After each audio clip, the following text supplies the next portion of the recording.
கும்ப ராசி என்பர்களுக்கு ராகு பகவான் ராசியிலேயே பயிற்சி ஆகிறார். கேது பகவான் 7ஆம் இடத்துல இருக்கிறார். அதனால இந்த கும்ப ராசி என்பர்களுக்கு திருமண உறவுகள்ல பெரிய அளவுக்கு சண்டை சச்சரவுகள் வராது. உங்களுக்கு குழப்பங்கள் ஏற்படக்கூடிய ஒரு தருணமாக இருக்கும்.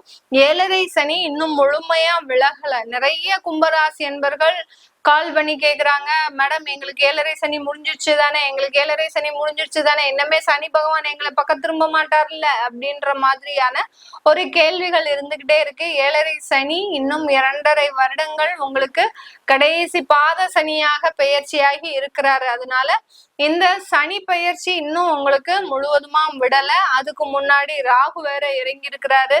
சர்ப கிரகம்னு சொல்லக்கூடிய சர்ப கிரகத்துல முதல் ஸ்தானத்தை பெறக்கூடியவர் அந்த ராகு பகவான் தான். எந்த அளவுக்கு நம்ம அதிகமான ஒரு ஆசைகளை வச்சிருக்கிறோமோ அந்த அளவுக்கு அந்த ராகு பகவான் நமக்கு பிரச்சனையும் கொடுப்பார். அந்த ஆசைகள் எல்லாம் ரொம்ப எளிமையா நிறைவேற்றுவார். எந்த கவலையும் நீங்க படவே வேண்டாம், எந்த ஒரு உழைப்பும் கொடுக்க வேண்டாம், ஆசை மட்டும் போதும் அவருக்கு. நீ மனசுல ஆசை மாத்திரம் வச்சுக்கோ கண்ணு, உனக்கு நல்ல எல்லாத்தையும் நிறைவேற்றி கொடுக்குறேன் அப்படின்ற மாதிரியாக ஆசைகள் மட்டும் இருந்தா போதும். அந்த ராகு பகவான் ஆட்டோமேட்டிக்கா உங்க உடல்ல இறங்கிடுவார். எப்படி நம்ம சந்திரமுகி படத்துல நம்ம தலைவர் சொல்வார் இல்லையா, ரஜினிகாந்த், கங்கா சந்திரமுகியா மாறி இருக்க தருணத்தை பார் அப்படின்னு சொல்லுவார் இல்லையா, அந்த மாதிரிதான் இப்ப கும்பராசி என்பர்கள் சந்திரமுகியாக மாறக்கூடிய ஒரு தருணம். உங்களை நீங்களே அறியாம கோவப்படுறது, உங்களை நீங்களே அறியாம தேவையில்லாம பேசுறது, அடுத்து பாத்தீங்கன்னா தீய சக்திகள் உங்களை நோக்கி வர்றது, தீயவர்கள் அதாவது 3வது நபரின் தலையீடு அதிகமாக இருக்கிறது.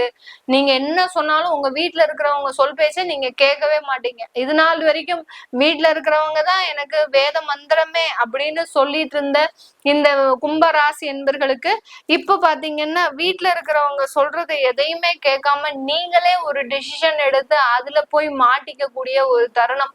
அதனாலதான் சொன்னேன், சந்திரமுகியாக மாறக்கூடிய ஒரு தருணம் தான் இந்த கும்பராசி என்பர்கள். எப்படி அந்த நாகம் பாத்தீங்கன்னா, சர்ப்பம் பாத்தீங்கன்னா உங்க உடல் முழுவதும் அப்படி சுத்தி உங்களை ஒரு தனக்குள்ள ஒரு அடக்கி வச்சுட்டு ஆளக்கூடிய ஒரு தருணம்.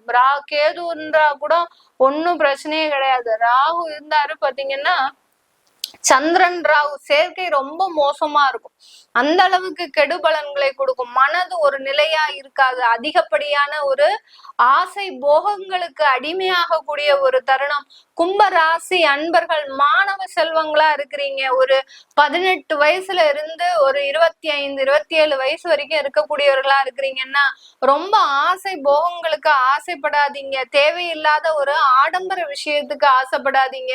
எதை நோக்கி நீங்க ஆடம்பரத்தை நோக்கி நகழும் போது அங்க உங்களுடைய பிரச்சனைகளும் கூடவே வரக்கூடிய ஒரு தருணமாக தான் இருக்கும். இந்த கும்பராசி அன்பர்களுக்கு இதுக்கு எல்லாத்துக்குமே நிவர்த்தி, டெய்லி காலையில எந்திரிச்ச உடனே சூரியனை நிறைய நமஸ்காரம் பண்ணுங்க. சூரிய நமஸ்காரம்ன்றது மிகப்பெரிய ஒரு மாற்றத்தை கொடுக்கும். உங்களுடைய ராசிக்கு அதிபதி அந்த சனி பகவான். அந்த சனி பகவான் கூடிய இடத்துல அந்த ராகு வந்திருக்கிறாரு. இந்த இரண்டோடைய நெகட்டிவையுமே அழிக்கக்கூடியவர் அந்த சூரியன் தான். சனிக்கு பகையே சூரியன் தான். அதனால அந்த சூரியனை எந்த அளவுக்கு நீங்க வழிபாடு பண்றீங்களோ அந்த அளவுக்கு காலையில சீக்கிரமா எந்திரிங்க. கும்பராசி என்பர்கள் உங்களுடைய சோம்பேறித்தனம் இன்னும் மேலும் அதிகரிக்கக்கூடிய ஒரு நேரமாக இருக்கும். சும்மாவே ஒரு நாள் வேலையை 4 நாள் எடுத்து செய்வீங்க. இப்போ இந்த ராகு பகவான் உள்ள இறங்குறதும் பாத்தீங்கன்னா வேலையே செய்ய பிடிக்காது. நிறைய பேரு பாத்தீங்கன்னா இந்த கும்பராசி என்பர்கள் சும்மா இல்லாம வேலையெல்லாம் விட்டுட்டு வரக்கூடிய ஒரு தருணம்லாம் இருக்கும். எந்த காரணமே இருக்கு, அட போப்பா அவன் சும்மா கத்திக்கிட்டே இருக்கிறான், அவனுக்கு கீழே இருந்து நம்ம போட்டு ஒர்க் பண்ணிக்கிட்டு இதெல்லாம் எனக்கு சரிப்பட்டே வராது அப்படின்ற மாதிரியான ஒரு முடிவுலாம் எடுக்கக்கூடிய ஒரு தருணம். அதனால சோம்பேறித்தனத்தை முழுவதுமா கைவிடுங்க. அதிகப்படியான தெய்வ வழிபாடு பண்ணுங்க.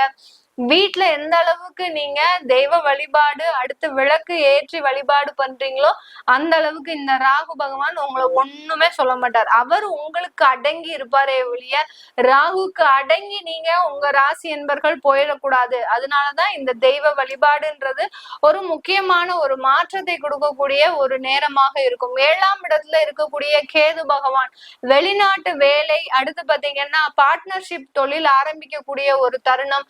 அந்த பார்ட்னர்ஷிப்னால கொஞ்சம் கொஞ்சம் டெவலப் ஆகக்கூடிய ஒரு தருணமாக இருக்கும். யாரோ ஒருத்தர் உங்களுக்காக உதவி செய்வதற்காக வருவாருங்க இந்த கும்பராசி என்பர்களுக்கு.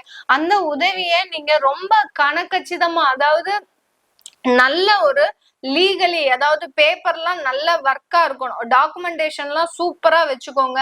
வச்சு நீங்க பார்ட்னர்ஷிப் தொழில் ஆரம்பிங்க. ஒரு நல்ல ஒரு ஏற்றத்தை அனுபவிக்கக்கூடிய ஒரு நேரமாக இருக்கும். குடும்ப உறவுகள்ல இருந்து, குடும்ப பொறுப்புகள்ல இருந்து நீங்க தப்பிக்கணும்னு நிறைய முயற்சி செய்வீங்க. ஏன்னா குடும்பத்துல இருக்கக்கூடிய பாரத்தை உங்களால சுமக்க முடிய மாட்டேங்குது. அப்படி சுமக்க முடியாமல் சில இடத்துல நீங்க இதுல இருந்து எஸ்கேப் ஆகி போயிடணும்னு நிறைய விஷயத்துல யோசிப்பீங்க. அப்படி எல்லாம் பண்ணக்கூடாது. பண்ணுனீங்கன்னா போற இடத்துல மாட்டிப்பீங்க. தேவையில்லாத ஒரு உறவுகள் மூலமாக இந்த கும்பராசி என்பர்கள் அவமானப்படக்கூடிய ஒரு சூழ்நிலை வரலாம். அதனால அந்த உறவுகளை எவ்வளவுக்கு எவ்வளவு கலட்டி விடுறீங்களோ அந்த அளவுக்கு உங்களுடைய நேர்மையும் கண்ணியமும் கட்டுப்பாடும் பாதுகாக்கப்படும் இந்த ராகுன்ற ஒரு கிரகத்தினால. இதையெல்லாம் மீறி எல்லை மீறி போயிட்டீங்க அப்படின்னா உங்களை பிடிக்கிறதுக்கு, உங்களை காப்பாத்துறதுக்கு அந்த தெய்வமே வந்தாலும் உங்களை காப்பாற்ற முடியாது. அதனால ரொம்ப கேர்ஃபுல்லா இதுங்க கும்பராசி என்பர்கள். நிறைய கும்பராசி என்பர்களுக்கு மேடம் நீங்க ரொம்ப எதிர்மறையா சொல்றீங்க, நாங்களே நிறைய பிரச்சனைகள்ல இருக்கோம், கடன்காரன் தொந்தரவு அதிகமா இருக்கு, வேலை இழந்து இருக்கிறோம், எங்களுக்கு வேலை கிடைக்குமா? ஒன்னே ஒண்ணு புரிஞ்சுக்கோங்க கும்பராசி என்பர்கள், நான் சொல்லக்கூடிய விஷயங்கள் எதிர்மறையான விஷயங்கள் எல்லாமே யாரெல்லாம் அதிகப்படியா ஆசைப்படுறீங்களோ, தேவையில்லாத ஒரு உறவுகளை வச்சிருக்கிறீங்களோ, தேவையில்லாத விஷயத்துல ஈடுபடுறீங்களோ அவங்களுக்கு மட்டும்தான் இந்த பிரச்சனையை கொடுக்கும். நீங்க நேர்மையா இருக்கிறீங்க, எளிமையா இருக்கிறீங்க, நான் வேணும்னே வேலையை விடல மேடம், எனக்கா வேலை போயிடுச்சு அப்படின்னு இருக்கிறவங்களுக்கு எல்லாம் எந்த பாதிப்புமே கொடுக்காது. உங்களுக்கு வேலை ஆட்டோமேட்டிக்கா போயிடுச்சுன்னா கண்டிப்பா வேலையை கொடுக்கக்கூடிய ஒரு தருணமாக தான் இருக்கும். அந்த வேலை வாய்ப்பை நீங்க வெளியூர்லயோ வெளி மாநிலத்திலயோ இல்ல வெளிநாட்டிலயோ வாங்கிக்கோங்க. அது ஒரு நல்ல ஒரு முன்னேற்றத்தை கொடுக்கும். திருமண தடைகள்ல திருமணம் தடையாக இருந்தவர்களுக்கு எல்லோருக்குமே இப்ப காலகட்டம் நல்ல ஒரு திருமண முயற்சிகள்ல வெற்றி கொடுக்கக்கூடிய ஒரு காலகட்டமாக தான் இருக்கும். இந்த காலகட்டம் நடக்கக்கூடிய திருமணங்கள், அந்த திருமண உறவு பந்தங்கள் நல்ல நீடித்து இருக்கக்கூடிய ஒரு நேரமாக தான் இருக்கும். உங்களுடைய மனக்குழப்பங்கள் தான் அதிகமாக இருக்கும்.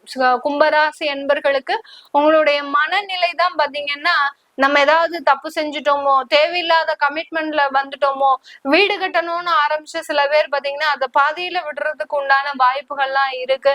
தொடர்ந்து தன்னம்பிக்கையோட சில வேலைகளை செய்யுங்க. கடன் பட்டாலும் பரவாயில்ல, சில வேலைகளை செய்யுங்க. கண்டிப்பா அதுல ஒரு நல்ல வளர்ச்சிகள் இருக்கிறதுக்கு உண்டான ஒரு நேரமாக தான் இந்த கும்பராசி என்பர்களுக்கு இருக்க போகுது. இதெல்லாமே நம்ம கோச்சார நிலவரப்படி பலன்களை சொல்லிட்டு வந்துட்டு இருக்கிறோம். உங்களுடைய சுய ஜாதக ஜனனகால தசாபுத்தி பலன்களை பார்க்கணும்னு நினைக்கிறவங்க, குழந்தைகளுக்கு ஜாதகம் எழுதணும்னு நினைக்கிறவங்க, பிறந்த கால குழந்தைகளுக்கு நியூமராலஜி படி பேர் வைக்கணும்னு நினைக்கிறவங்க, கீழே இருக்கிற நம்பருக்கு வாட்ஸ்அப்ல அப்பாயின்மெண்ட் வாங்கிக்கிட்டு நீங்க என்கிட்ட கன்சல்ட் பண்ணிக்கலாம். வெறும் video call, phone, online consultation மட்டும்தான் பண்றேன். டைரக்ட் அப்பாயின்மெண்ட்ஸ் கிடையாது. நிறைய பேரு போன் கால் பண்ணி நாங்க நேரடியா உங்களை மீட் பண்ணி பேசணும் அப்படின்னு நினைக்கிறாங்க. அந்த மாதிரியாக நினைக்கிறவங்க எல்லாம் வீடியோ கால் அப்பாயின்மெண்ட் வாங்கிக்கோங்க. உங்களுக்கு அதற்குண்டான ஒரு வசதிகள் எல்லாமே இருக்கு. அடுத்து பாத்தீங்கன்னா இந்த போன் கால், அதாவது டைரக்ட் அப்பாயின்மெண்ட் யாருக்குமே கிடையாது. அதனால வாட்ஸ்அப்ல நீங்க மெசேஜ் பண்ணி அப்பாயின்மெண்ட் ஃபிக்ஸ் பண்ணிக்கலாம். உங்களிடமிருந்து விடைபெறுவது உங்கள் ஆஸ்ட்ரோ பூர்ணா. நன்றி, வணக்கம்.